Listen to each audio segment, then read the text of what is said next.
Hey guys, this is Hell Hades. This is another Eternal Evolution video, and today we're going to be talking about hero tier lists. Everybody loves a tier list. We're getting involved in it as well. It's great to see other creators like Jay Diggs, Ivy Lee, Dan Howman all doing cool content on this game. I've been playing it now for where do I see 30-day login. What's this? I'm on day, I don't know, I'm a couple of weeks in and still really loving the game. I think it's got some cool game modes, cool mechanics. But anyway, let's talk champions today. If you've not got involved yet, you can download the game using my link down below. You will get yourself a free Artas, who is a decent champion. We'll talk about that on the tier list in a minute.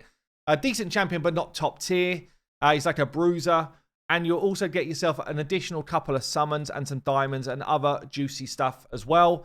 And I am going to be streaming Eternal Evolution tonight. I normally stream 8 to 11 UK time. Eternal Evolution will be a chunk of that. And we're going to be giving away 10 lots of 10 summons for free. And we're also going to be dropping 2 brand new promo codes, which are the HH Gaming exclusive codes. So watch out for that as well. Right, let's get into this. We're going to be utilizing a tier list which has actually been developed by someone who's been playing the game a lot longer than me. Okay, and that is by a mod on the main Discord called Killua. Yeah, actually been playing the game for I think about 8 months, basically since it was released into beta, and has played the game as the heroes have been developed and released. So a lot of the tier list info we're actually bringing over to hellhades.com, and Ivy Lee, who's been playing the game for several months as well, is helping us build out the tier list. So if you want to find it, Games Eternal Evolution. You'll also find the page for our promo codes and everything else going on there as well.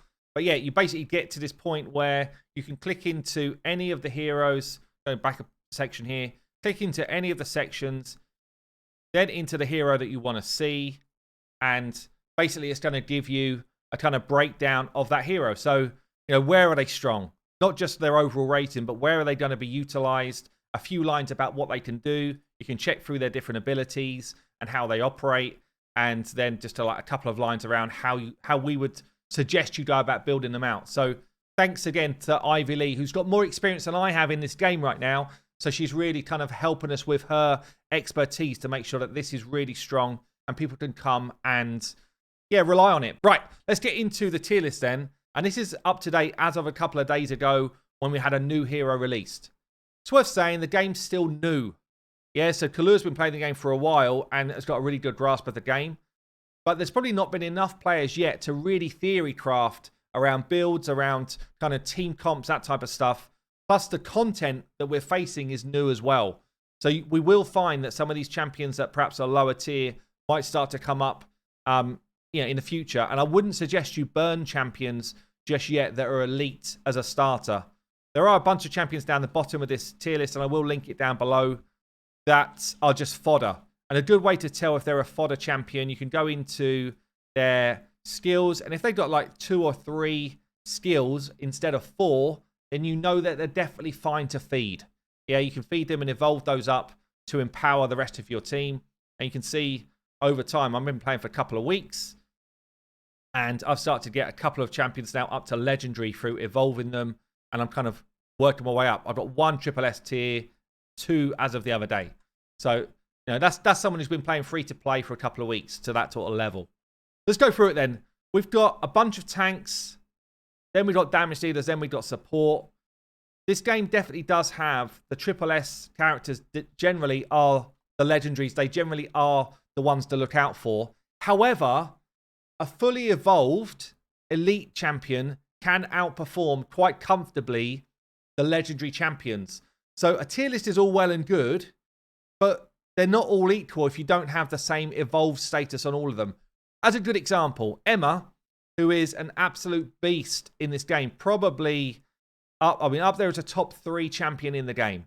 Yeah, top 3 hero is Emma, along with Bailey Hudson and Luke. They're all damage dealers. They all do damage in a different way. But Emma's up there. Yeah, it's one of the ones you absolutely would love to get and invest in. But my Taylor, who is an elite, would outperform Emma if I just picked her up as a single copy, because my Taylor, I've got multiple copies, and he's now gone up to legendary status. Yeah, if they were both legendary together, Emma, easy cakewalk win. But Taylor legendary versus Emma as just an elite, Taylor's going to win it. So you need to bear that in mind as you're kind of evolving through your champions. Let's talk about tanks then. So I guess as a given, basically all of the SSS champions here are pretty top tier. There's a couple which fall off into the kind of S tier, but that's still strong. Yeah, so Zyda, who's one of the new champions, we've probably not had enough time to playtest that champion as a tank yet, but doesn't seem to be performing as well as Crete. I've had both of these in a game mode called The Wasteland, where you get to basically play someone for free. And I've got to say, Crete is absolutely obscene as a tank frontline. Really, really fun. Does a lot of damage. Does a bit of control as well, which is cool. So yeah, so Crete definitely stands out for me as well from the limited playtime I've had with him. But in terms of other tanks, I've built out a pretty strong Osa, and I've got Hercules as well. Osa for me seems to just slightly fall off compared to Hercules. It gives you some sort of team shielding. But then most people are calling out Oak as the one that you probably should max out in the elites section. If you've got a choice of the three of those, then Oak seems to be outperforming. And Boar is probably on a similar level to that as well. But I would say if you've got all four of those, really whichever one you're getting more copies of early is the one you should invest a bit more time in until you get to the point where they're all ramping up and then you make decisions based on the content you're facing. Artas, who's the freebie, they kind of put him in the tank column here, and I do get that. He's not a massively hard DPS hitter.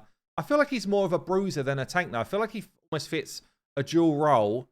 He is weaker than the others at tanking, but he does bring some multi-hits for some of the boss fights. So, although he's A tier, and he's probably not going to be the one you invest in the most, he's actually, I feel like that's a little bit harsh.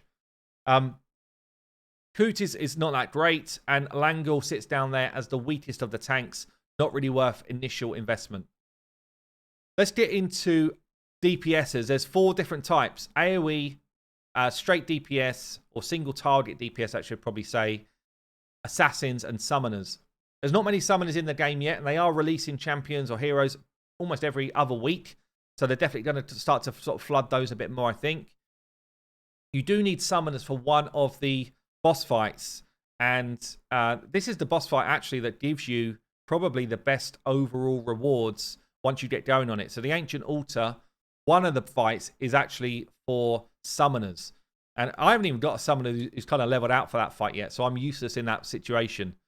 But yeah, pretty much you've got 3 which are classed as S tier. If anything, I would probably move these 3 down to A tier. I don't think any of them are actually super strong. Maybe Kalazar is slightly better, I think, from what I've seen. But yeah, certainly the SSS tier champion there does stand out as the strongest of the summoners. Hopefully we get a few more in the mix here before too long so that we can actually get different options for this fight. In terms of like the AoE DPSs, I've got Omar and Ravina.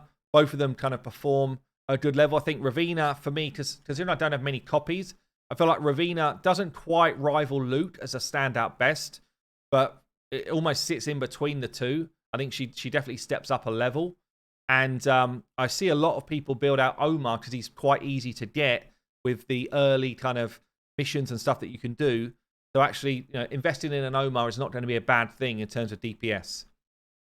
Moriarty and Pregor, you basically need the 2 of them together to get the value. So building out 2 high-level Triple S champions, unless you're a spender, is going to be tough to do. But bear that in mind, you really want the 2 for them to flourish here. So you've got a couple of other options in Jean and Valvia in terms of AoE DPSs. And then you've got a few more which are a bit lower down. Ornn coming right down here as almost a bit of a scrub alongside Carmor. I feel like Carmor's a little bit harsh. I feel like he probably would be an A tier from what I've seen so far. But, Killua knows more than I do. But yeah, it just feels like that might be a touch harsh. And you've got Paluno and Murfaro here. Again, if it's anything A tier or below at this stage, I wouldn't be investing hard in them, considering you really do get a lot of copies of the other elites quite quickly. So we've got single target DPSs here. Emma is absolutely standout. Tons of damage. Really, really cool champion. I haven't seen Nadalus or Azina in play. So we're just taking Killua's word for it here that they come in a step below Emma. I have seen Taylor in play, and he is an absolute beast and quite easy to go ahead and get loads of copies of. So For me, Taylor is a must build, like almost like #1 on the list. He fights in almost all content. He's a really strong hero, well worth building. I think the same for Sarita, by the way, in a different way. So Sarita gives you, she almost needs to come over here in the crowd control as well. She gives you crowd control. She gives you a bit of AoE damage, and she hits hard. So I feel like Sarita is actually a really, really strong epic hero or elite hero. Well worth building out. Similar for Botmark. Botmark is a really strong one. Again, you wouldn't go wrong with either of these two as like the next level down for your DPS. Sandar sitting down here on his own, wishes he was a bit stronger. In the Assassins, again, only 3 Assassins right now. Bailey Hudson is absolutely top tier. Probably the best SSS in the game. I don't know, between Luke, Emma, and Bailey Hudson, they're all insane, honestly. But Bailey Hudson seems to be the one with his kind of like, I don't know, Jedi, Knight, lightsaber coming out at people. Really strong. I've built out a bit of time into my Randall, and he does a lot of work. He does half kind of count as a bit of a summoner for that fight in the Ancient Altar, so you can use him for that. I feel like he's ahead of Rakana. I feel like Rakana maybe, for me, would drop down a tier, but still both decent, both able to pump out a bit of damage. Talked about summoners already. Healers and buffers. This is interesting because Serena is the only elite, you see here, the only non-SSS that is coming up as an SSS tier, and I feel like Masrani is slightly better, okay? I feel like Masrani is better once like fully skilled. But Serena is pretty damn easy to get copies of. I think there's a good JDX video where he spent like $12 and managed to basically pump her up to legendary or something. So it's pretty easy. She's part of the first daily login stuff that you do as well. So you just get naturally a couple of copies of her going. And yeah, I mean, she does a fantastic job of healing the front line. She can also be a bit of a front line for, what's the fight where I do that?